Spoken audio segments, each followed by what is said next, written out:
aos infernos, onde sofrem as penas do inferno, o fogo eterno. Então, esta é uma visão da Igreja Católica. No mesmo catecismo, ela diz: os que morrem na graça e na amizade de Deus, mas não de todo purificados, embora seguros de sua salvação, sofrem depois da morte uma purificação, a fim de obterem a santidade necessária para entrar na alegria do céu. A Igreja chama purgatório a esta purificação final dos eleitos. Então, para o catecismo da Igreja Católica, você tem o fogo eterno para as pessoas que foram más, e elas arderão eternamente no fogo. Mas as pessoas que viveram na graça, mas não foram perfeitas ainda, elas vão passar por um processo de purificação no purgatório. E depois desse processo de purificação no purgatório, elas são levadas para o céu. É isso que está nos documentos da igreja. O que diz a igreja presbiteriana? No que creem os presbiterianos? Os ímpios que não conhecem a Deus nem obedecem ao Evangelho de Jesus Cristo serão lançados nos eternos tormentos e punidos com a destruição eterna, proveniente da presença do Senhor e da glória do seu poder. Então, mais uma vez, aparece a expressão eternos tormentos. O que creem os assembleianos? O destino dos incrédulos é a condenação eterna no inferno. Hades, é uma palavra grega, né? Hades é o estado intermediário dos mortos. Não é ainda o inferno propriamente dito, e sim o estágio intermediário dos mortos sem Cristo. Trata-se de uma prisão temporária até que venha o dia do juízo. Então, para os assembleianos, o Hades é o purgatório dos católicos. Então, eles passam tempo no Hades também para serem purificados. É um estágio intermediário até o dia do juízo. Vistas essas posições, vamos agora para a Bíblia e deixar que a Bíblia nos oriente a respeito desse assunto, porque essa é a proposta nossa aqui. A gente traz a controvérsia, o pensamento de alguns e perguntamos para a Bíblia: qual será finalmente o destino dos ímpios? E deixamos que a Bíblia responda. Primeira pergunta: a Bíblia apoia a ideia de um tormento eterno para os ímpios? Eu vou ler alguns textos e já vou antecipar para você que aparentemente apoia, mas aparentemente apenas. Primeiro texto, Apocalipse 14, 11. Assim escreveu João: a fumaça do seu tormento sobe para todos sempre, e os adoradores da besta e da sua imagem, e quem quer que receba a marca do nome da besta, não tem descanso algum, nem de dia, nem de noite. Parece que o texto está dizendo realmente que haverá um tormento sem descanso de dia e de noite. Vamos para um segundo texto. O que Isaías falou: o fogo não se apagará, nem de dia nem de noite, e a sua fumaça subirá para sempre, de geração em geração ficará abandonada, e para todos sempre ninguém passará por ela. Isaías está falando do castigo dos ímpios. Parece também que vai haver um fogo que vai queimar para sempre. Agora vamos para o próprio Jesus.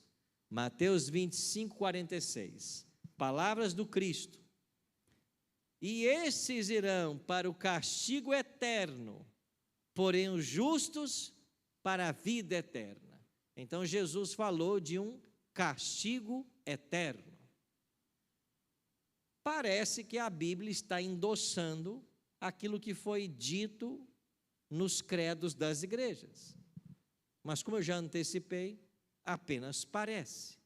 Por que parece? Porque o significado de para sempre na Bíblia é a chave para se compreender corretamente este ensino bíblico. No texto original hebraico, a palavra para sempre é a palavra olam. E a palavra olam do hebraico geralmente é traduzida como eterno ou para sempre. Mas o significado básico de olam não é para sempre. É tempo tardio ou tempo distante. Não necessariamente algo eterno sem fim. E nós vamos ler alguns textos que vão provar justamente isso. Então, a palavra olam, ela está intimamente associada à ocorrência dos eventos e os descreve em relativamente à sua duração. Na maioria das vezes, há um futuro de duração limitada, ou seja, condições que existirão durante um período de tempo. Vamos aos exemplos. Vamos começar com Êxodo 19, 9. Aqui aparece a palavra hebraica olam. E o que Moisés escreveu? O Senhor disse a Moisés: eis que virei a você numa nuvem escura, para que o povo ouça quando eu falar com você, e para que também creiam sempre em você, porque Moisés tinha anunciado as palavras ao povo do Senhor. Então, o texto diz assim: o povo deverá crer sempre em Moisés. Olam. Como você entende esse verso? O povo vai acreditar em Moisés enquanto Moisés falar. Enquanto Moisés estiver vivo. Enquanto Moisés existir, o povo deve acreditar nele. E aí aparece a palavra olam. Eles devem crer em Moisés sempre. É um sempre que tem um tempo determinado, o tempo de vida de Moisés. Vamos para um segundo exemplo. Êxodo 21, verso 6. Falando sobre os direitos de escravatura em Israel. Então o dono do escravo o levará aos juízes e o fará chegar à porta ou à ombreira da porta. E o seu dono furará a orelha dele com um furador, e ele será seu escravo, olam, para sempre. Esta lei era o seguinte: suponhamos que eu fosse escravo no tempo de Israel, mas o meu Senhor me tratou tão bem, com tanta dignidade, que quando terminou o meu período de escravidão, e eu poderia ser liberto, eu não queria sair da casa do meu Senhor, porque a minha vida fora da casa dele seria pior do que na casa dele. Então eu aceitava, entrava em acordo com esse Senhor, ele furava a orelha, dizendo assim: esse escravo agora é meu, mas ele é um escravo voluntário. E ele passava a servir o seu Senhor para sempre. Você percebe que a palavra olam aqui, para sempre, não quer dizer eternamente? Ele vai servir o seu Senhor enquanto ele viver, enquanto ele aguentar trabalhar. Mas a palavra é olam, para sempre. Então, quando nós compreendemos essa expressão hebraica olam, a gente entende o juízo ou fogo eterno ou para sempre. Um último exemplo. Lembra da história de Jonas, que foi lançado ao mar e engolido por um peixe? No capítulo 2, verso 6, tem uma oração de Jonas. E na oração ele disse assim: desci até os fundamentos dos montes, desci até a terra, cujos ferrolhos se fecharam atrás de mim para sempre. Ele está falando do peixe que engoliu ele. Tu, porém, fizeste a minha vida subir da sepultura, ó Senhor meu Deus. Quando é que a vida de Jonas subiu da sepultura? Quando o peixe o vomitou numa praia. Era como se ele tivesse morrido e ressuscitado. Mas ele disse que os ferrolhos se fecharam atrás de mim para sempre, olã. Mas esse para sempre aqui durou 3 dias. Porque depois de 3 dias que o peixe havia engolido ele, o peixe vomitou ele na praia. Então, o sentido hebraico de para sempre não é um tempo indeterminado. É para sempre com relação a um período de tempo na história, seja a vida de alguém, seja um evento ou um acontecimento. Isto compreendido, a gente entende porque a Bíblia não apoia a ideia de um fogo eterno. E querem ver o exemplo? Vamos para Judas 7. Igualmente Sodoma, Gomorra e as cidades vizinhas, que também se entregaram à imoralidade e adotaram práticas contrárias à natureza, foram postas como exemplo do castigo de um fogo eterno. O que Judas está dizendo? Que o fogo que atingiu Sodoma, Gomorra, Adma e Zeboim, porque foram 4 cidades queimadas, era um fogo eterno. E estas cidades foram postas como exemplo de que a maldade leva à destruição. Sodoma e Gomorra foram queimadas com fogo eterno. Mas eu pergunto, aonde está esse fogo queimando Sodoma e Gomorra? Você vai na região de Sodoma e Gomorra, que é a região do Mar Morto, e não tem nada queimando ali. Então, o fogo eterno não é eterno em sua duração, é eterno em suas consequências. Uma vez que ele queima, a matéria nunca mais volta à existência. É o caso de Sodoma e Gomorra. Então, Sodoma e Gomorra não estão ardendo mais, porque foram destruídas, mas a Bíblia chama aquele fogo de fogo eterno. Então, nós já vimos que a expressão eterno não é eterna em sua duração, mas é eterna em suas consequências. A história da filosofia nos diz que essa ideia de fogo eterno se originou com os gregos. Estes foram os primeiros a conceber a expressão Hades como lugar da habitação dos mortos. Foram eles também que mais tarde acrescentaram a ideia de que alguns precisavam receber o justo castigo após a morte no Hades, nesse lugar, uma vez que não haviam recebido o castigo durante a vida. Então, a palavra Hades, ela é traduzida na Bíblia como inferno ou sepultura. Você tem 3 palavras gregas para inferno ou sepultura: Hades, Guiena e Sheol.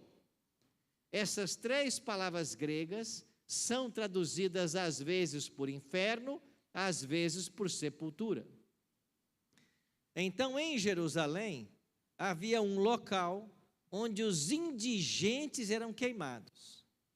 Quando morria uma pessoa e não havia nenhum parente para sepultá-la, eles levavam esta pessoa até um local onde esses indigentes eram queimados. E esse local era conhecido como Guiena, porque era um local que o fogo não se apagava. Porque hoje se colocava alguns para serem queimados, amanhã vinha mais alguns, sempre havia fogo queimando esses indigentes. Então, Guiena tornou-se um nome alusivo a um local onde o fogo não apagava.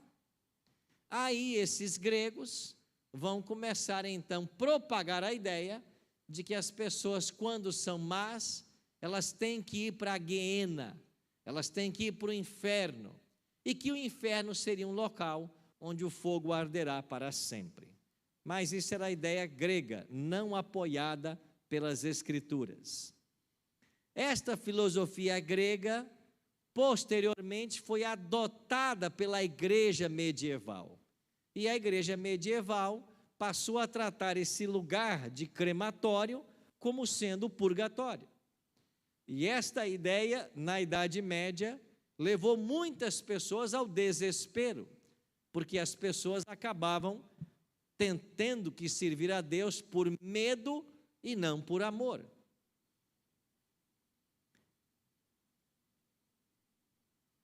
Na Idade Média houve um homem chamado Johann Tetzel. Esse Tetzel era um pregador alemão que foi a pessoa mais bem-sucedida em vender indulgências. Você sabe que indulgências eram uma carta de perdão que a igreja romana vendia para as pessoas. Então, eu havia cometido um pecado, eu podia ir até a igreja e comprar uma indulgência. Indulgência era um perdão. E esse Tetzel era um especialista em vender. E como é que ele fazia? Ele chegava nas cidades alemãs, o povo se reunia, ele montava ali um espetáculo, e o PowerPoint da época eram tecidos, onde ele desenhava pessoas queimando.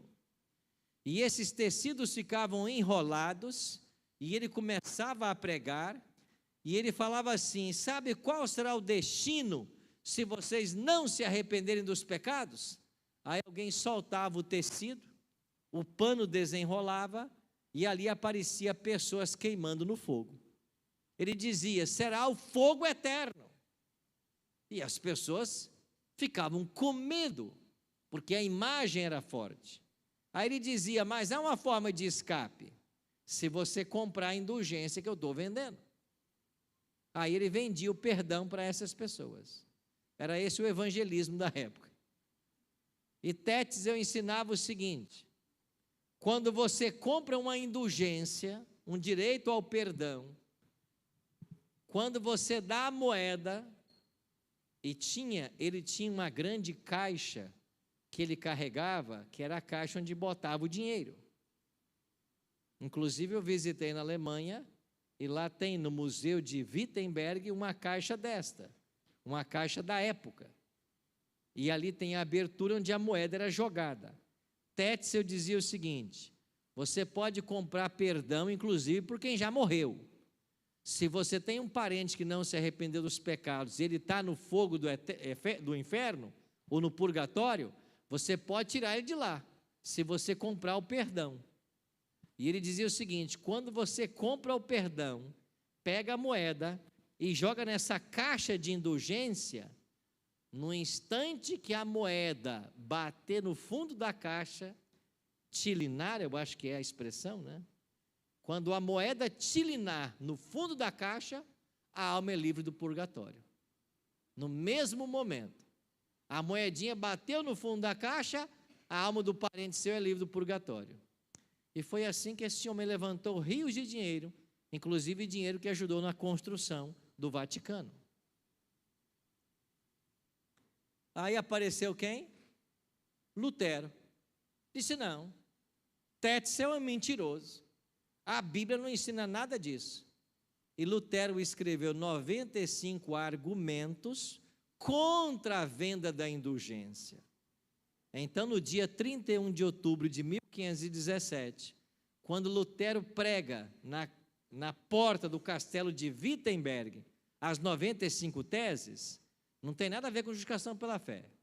São 95 argumentos que Lutero elegeu para provar biblicamente que a venda de indulgências é uma mentira.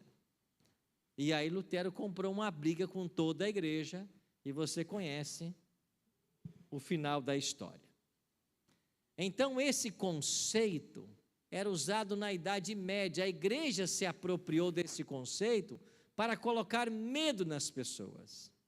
E quando você olha hoje para Hollywood e os desenhos que o cinema produziu, a Divina Comédia de Dante Alighieri, que é um livro que virou filme, Ghost, ao outro lado da vida, o Fantasminha Camarada, Amor Além da Vida, A Porta do Inferno, são todos filmes que retratam o purgatório, o diabo no purgatório, pessoas queimando no inferno, queimando no purgatório.